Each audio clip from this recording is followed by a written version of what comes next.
Assalamualaikum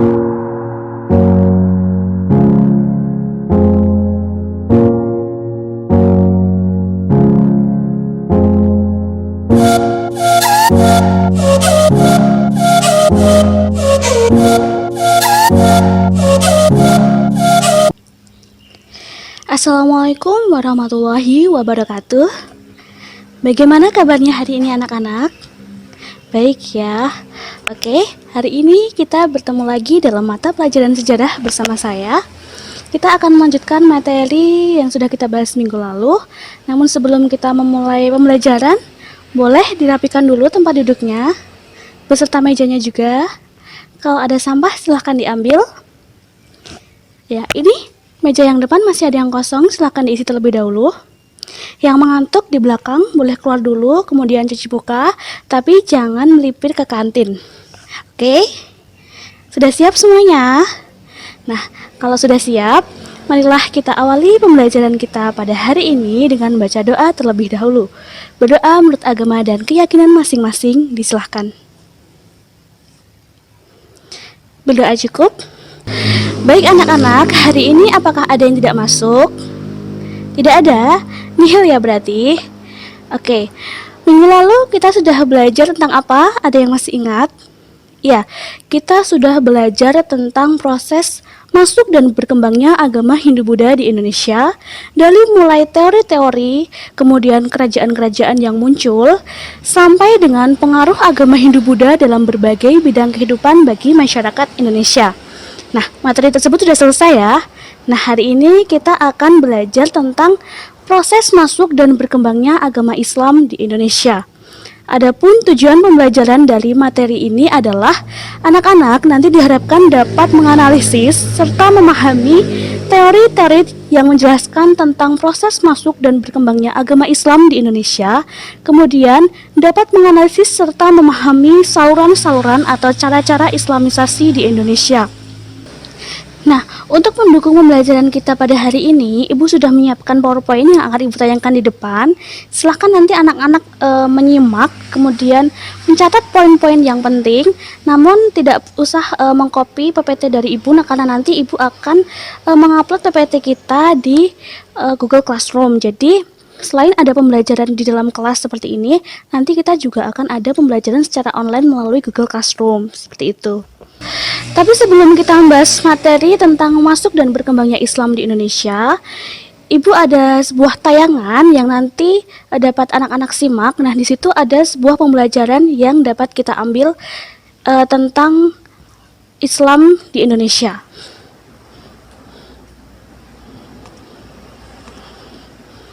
Pernahkah kalian mengunjungi tempat-tempat berikut ini? Kelenteng Sampokong, Masjid Agung Demak, Masjid Menara Kudus, Masjid Mantingan, dan makam dan Masjid Sunan Kalijaga Kadilangu. Apa kesamaan yang dapat kita temukan dari beberapa bangunan-bangunan tersebut? Ya, semua bangunan ini merupakan bangunan peninggalan bercorak agama Islam. Sekarang, mari kita lihat sekilas sejarah mengenai bangunan-bangunan tersebut. Yang pertama, Kelenteng Sampokong yang merupakan salah satu kelenteng tua dan monumental peninggalan sejarah pecinan di daerah Semarang, Jawa Tengah. Kelenteng ini adalah bekas tempat peristirahatan seorang laksamana Tionghoa beragama Islam bernama Cheng Ho. Dalam pelayarannya tahun 1416, Cheng Ho singgah di daerah Semarang karena beberapa awak kapalnya mengalami sakit parah, sehingga Cheng Ho memutuskan untuk bermukim sementara. Di daerah ini, Cheng Ho menemukan sebuah goa yang kemudian menjadi tempat istirahat dan bersemedi. Kelenteng Sambokong sendiri sebenarnya tidaklah dibangun oleh Laksamana Cheng Ho, namun para warga keturunan dan penduduk lokal sebagai bentuk penghormatan dan ungkapan terima kasih atas jasa-jasa Laksamana Cheng Ho. Kelenteng Sambokong dibangun pada tahun 1724 dan terus mengalami perbaikan serta perkembangan sampai saat ini. Yang kedua adalah Masjid Agung Demak. Masjid ini merupakan masjid kuno dan salah satu masjid tertua di Indonesia yang dibangun oleh Raden Patah dari Kerajaan Demak dibantu oleh para wali songo. Berlokasi di Kampung Kauman, Kelurahan Bintoro, Kabupaten Demak, Jawa Tengah, masjid ini menyimpan banyak sekali cerita sejarah. Masjid ini dahulunya merupakan tempat berkumpul para wali songo yang merupakan penyebar agama Islam di tanah Jawa. Menurut Babad Demak, masjid ini didirikan pada tahun 1399 Saka atau 1477 Masehi. Sedangkan pada bunus yang berada pada mihrab masjid terdapat lambang tahun 1401 Saka dan menunjukkan masjid ini didirikan pada tahun 1479 Masehi. Pendirian Masjid Agung Demak dilakukan dalam 3 tahap pembangunan, yaitu pada tahun 1466, 1477, dan tahun 1478.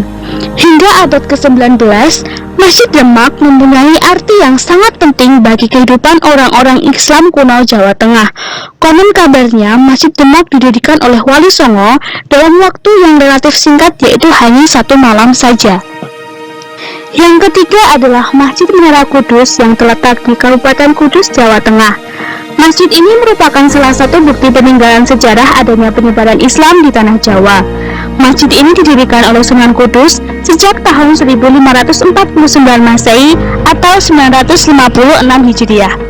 Masjid ini sangat unik karena bangunannya merupakan penggabungan antara budaya Hindu dan budaya Islam. Akulturasi budaya Hindu-Buddha dalam dakwah Islam yang dilakukan Sunan Kudus sangat terlihat jelas pada arsitektur dan konsep bangunan Masjid Menara Kudus. Masjid Menara Kudus memiliki 5 pintu, 4 jendela, 8 tiang besar yang terbuat dari kayu jati.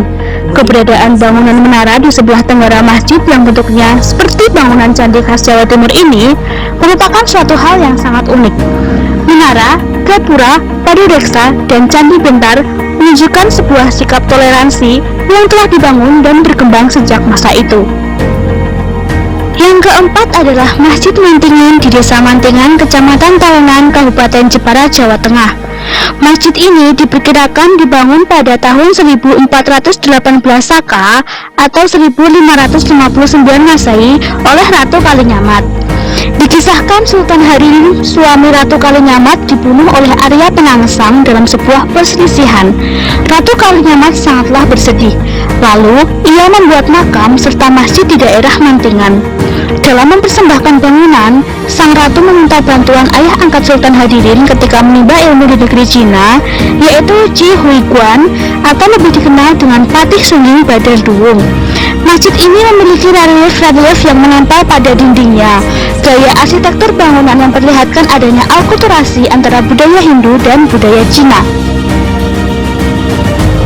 Yang kelima adalah makam dan masjid Sunan Kalijaga yang terletak di Desa Kadilangu, Kabupaten Demak, Jawa Tengah. Bangunan masjid dan makam Kadilangu merupakan bukti keberadaan Sunan Kalijaga dan pengaruhnya di Demak. Bangunan masjid dan makam menunjukkan ciri khas masa itu, yaitu berbentuk joglo dengan atap tumpang 3 susun. Kemudian bentuk jirat yang ada di makam merupakan jirat kuno. Makam disusun dalam beberapa halaman yang disekat tembok, menunjukkan ciri khas makam raja atau pejabat, di mana makam utama terletak di halaman paling belakang. Kedudukan Sunan Kalijaga di Kadilangu adalah sebagai kepala daerah Perdikan yang menguasai beberapa desa. Mengingat Kadilangu merupakan daerah khusus yang diperuntukkan untuk Sunan Kalijaga, maka keberadaan makam dan masjid ini memiliki arti khusus bagi masyarakat Kadilangu dan sebagai bukti pengaruh Sunan Kalijaga, salah satu wali songo yang sangat dihormati sampai saat ini. Nah, itu dia tadi sekilas sejarah bangunan-bangunan bercorak agama Islam di Pulau Jawa. Bagaimana Islam masuk dan berkembang di Indonesia akan dibahas di kelas dalam mata pelajaran sejarah bersama Bapak Ibu Guru. Sekian, tetap Tetap semangat dan selamat belajar. Baik anak-anak, jadi materi dalam video tadi sebenarnya adalah materi yang akan kita bahas lebih mendalam dan lebih detail lagi di minggu yang akan datang. Nah, jadi video tadi akan menjadi bahan juga untuk penugasan kita di minggu yang akan datang. Nah, sekarang pembahasan kita adalah tentang proses masuk dan berkembangnya agama Islam di Nusantara. Jadi, awalnya agama Islam ini adalah agama yang pertama kali muncul di Jazirah Arab. Nabi Muhammad adalah orang yang pertama kali memperkenalkan dan menyebarkan agama Islam di daerah Mekah. Nah, hanya dalam waktu yang relatif singkat, yaitu hanya sekitar 2 dekade saja, agama Islam ini mampu berkembang pesat dan menjadi agama mayoritas masyarakat Jazirah Arab.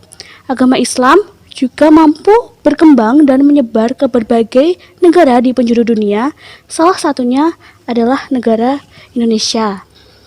Nah, untuk memahami bagaimana Islam bisa masuk dan berkembang di Indonesia, kita perlu memahami beberapa teori. Yang pertama adalah teori Gujarat. Nah, menurut teori Gujarat ini, Islam diperkirakan datang dari Gujarat pada abad ke-7 Hijriah atau 13 Masehi, dibawa oleh para pedagang Muslim dari Gujarat. Nah, teori ini dikemukakan oleh J. P. Nijpel, seorang sarjana dari Belanda. Menurutnya, orang-orang Arab yang bermazhab Syafi'i terlebih dulu tinggal dan menetap di daerah Gujarat. Namun, yang menyebarkan agama Islam di wilayah Nusantara itu bukanlah orang-orang Arab asli, melainkan orang-orang Gujarat atau para pedagang Muslim Gujarat yang mereka itu melakukan aktivitas perdagangan di wilayah barat dan di wilayah timur, salah satunya di wilayah Nusantara. Teori ini juga diperkuat lagi oleh J. Mokweta, yang dia itu berpendapat bahwa ada kesamaan nisan, yaitu nisannya Sultan Malik Al-Saleh di Aceh dan Maulana Malik Ibrahim di Gresik dengan batu nisan yang ditemukan di Kambai, Gujarat. Nah, yang memperkuat teori ini selanjutnya adalah tentang mazhab Syafi'i yang dianut oleh sebagian besar masyarakat Indonesia dan masyarakat yang ada di Gujarat. Kemudian yang kedua adalah teori Arab yang dikemukakan oleh Crawford. Jadi menurut teori ini, Islam masuk dan berkembang di Nusantara dibawa oleh para pedagang Muslim yang berasal dari Arab sekitar abad ke-1 Hijriah atau 7 Masehi. Nah, teori ini memang didukung dengan adanya kenyataan bahwa orang-orang Arab ini memang sudah terlibat secara aktif dalam perdagangan di dunia barat maupun di dunia timur sejak abad ke-7 dan 8 Masehi. Kemudian teori ini juga diperkuat dengan ditemukannya kesamaan mazhab yang dianut oleh orang-orang Islam di Nusantara dan orang-orang Islam di Arab, yaitu mazhab Syafi'i. Kemudian yang selanjutnya adalah teori Persia yang dikembangkan oleh P.A. Hussein Jayadiningrat. Jadi teori ini sedikit berbeda dengan teori yang sebelumnya, yaitu teori Gujarat dan teori Arab, karena pada teori ini lebih menekankan pada kesamaan kebudayaan yang berkembang di Indonesia dan di Persia.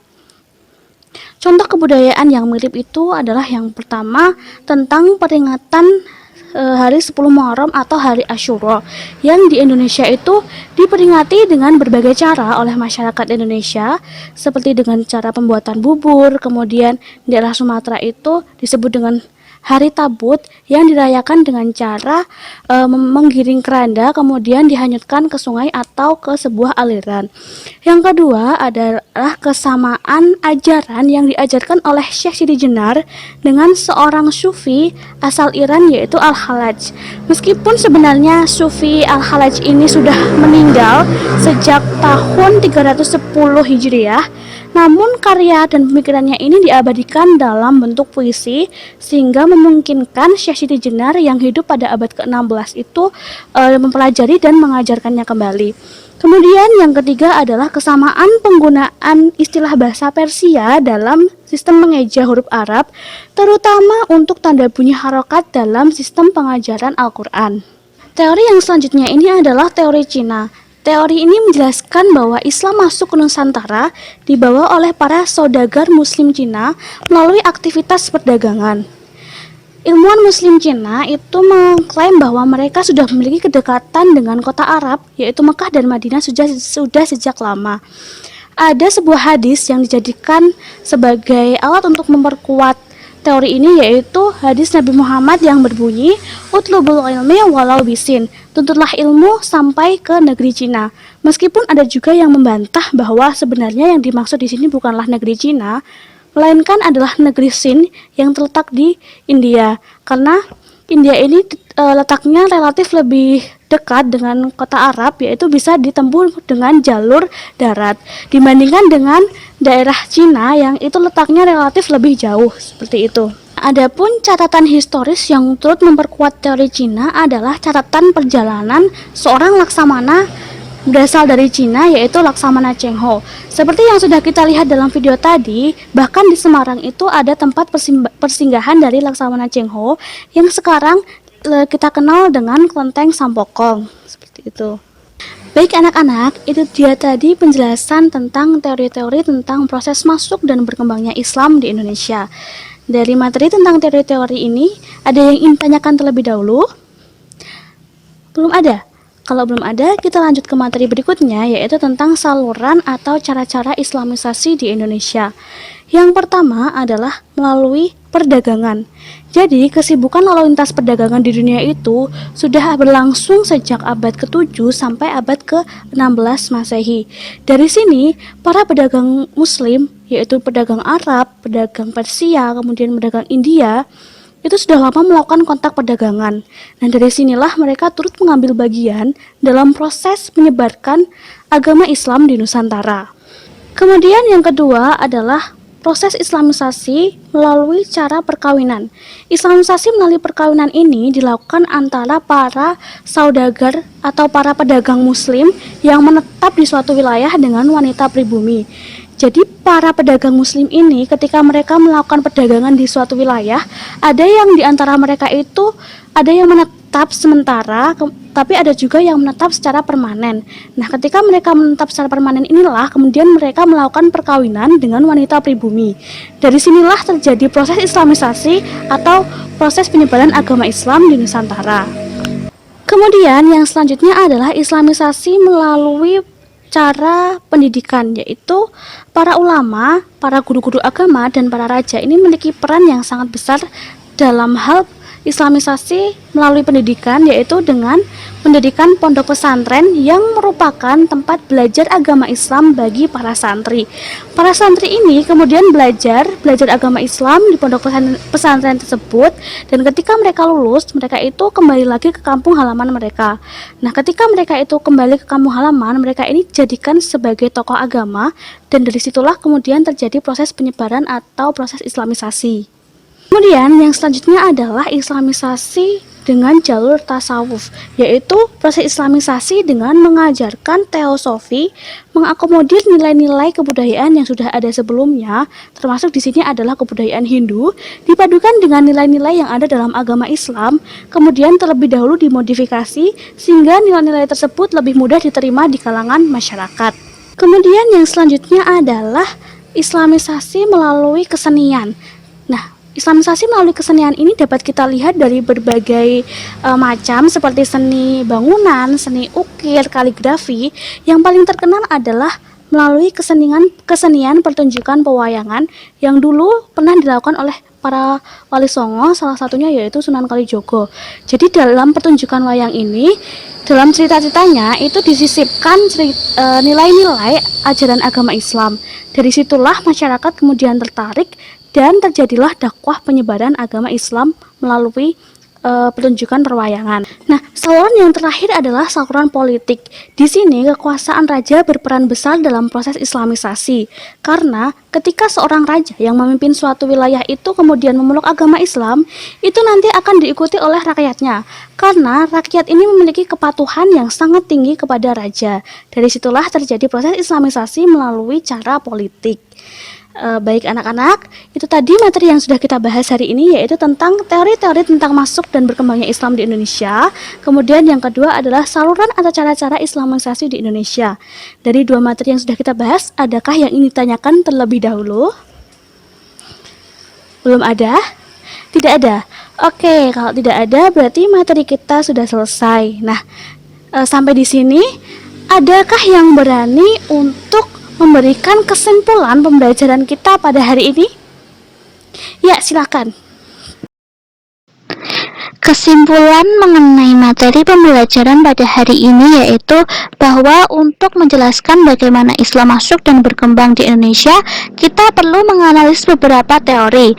Yang telah dijelaskan tadi yaitu ada teori Gujarat, teori Persia, teori Arab, dan teori Cina, di mana masing-masing dari teori ini memiliki kekuatannya tersendiri.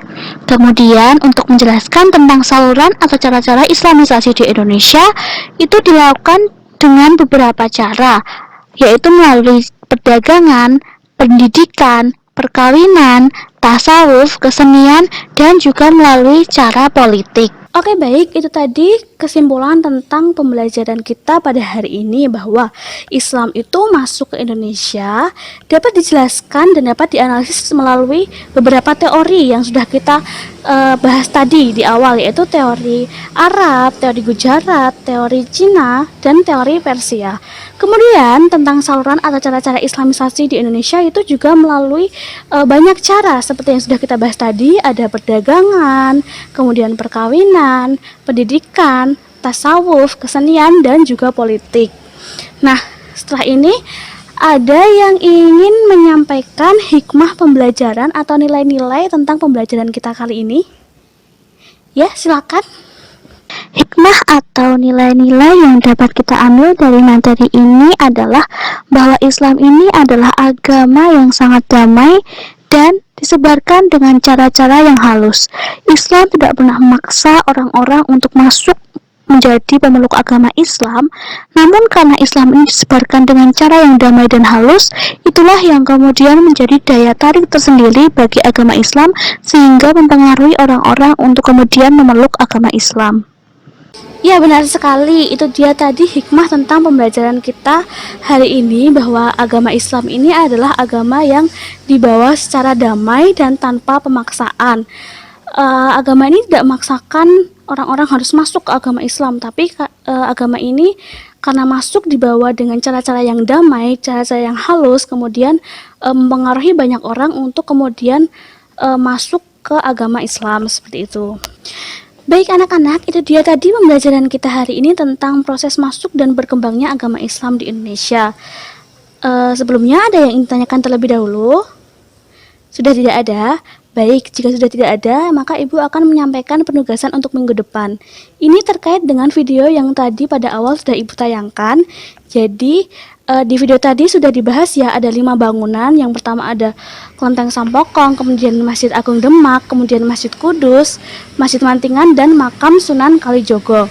Nah, di kelas ini silahkan dibagi menjadi 5 kelompok besar. Nah, setiap kelompok ini membahas sejarah, kemudian perkembangan, serta arti penting bangunan ini bagi masyarakat sekitar.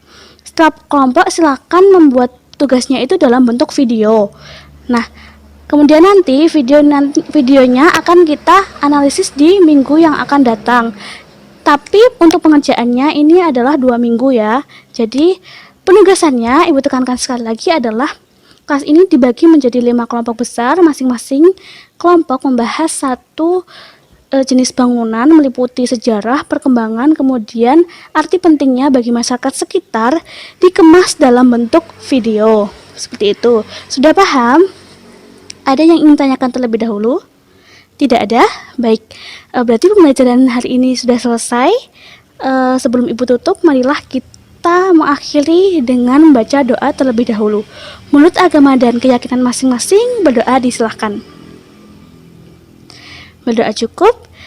Sekian dari Ibu, kurang lebihnya mohon maaf. Wassalamualaikum warahmatullahi wabarakatuh.